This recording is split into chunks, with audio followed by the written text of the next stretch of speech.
मोहब्बत के मौसम बदल न सकी, हाल दिल के संभाले संभल न सकी, रो गई सच भैया बताई का मन के महफिल से मस्ती निकल न सका।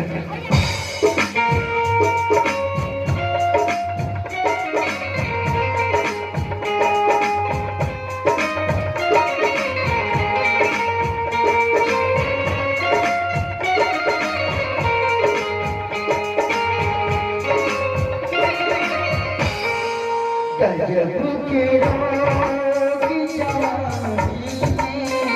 दे गई अखियाँ, गजब के रोग जवानी दे गई अखियाँ। नींद नैना के चैन दिल के ले गए अखियाँ,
उसके दिल में राजा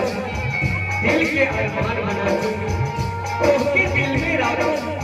दिल के अरमान बनाते, हरे पार करम आपके दरिया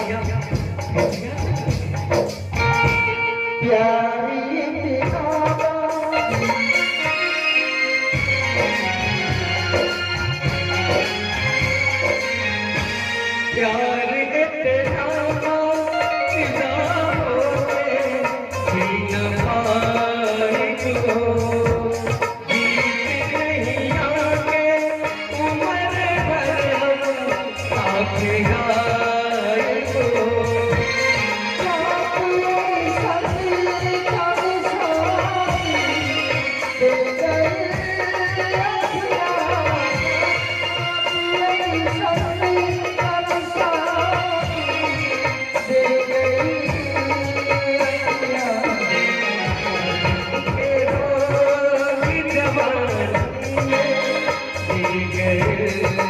अखिया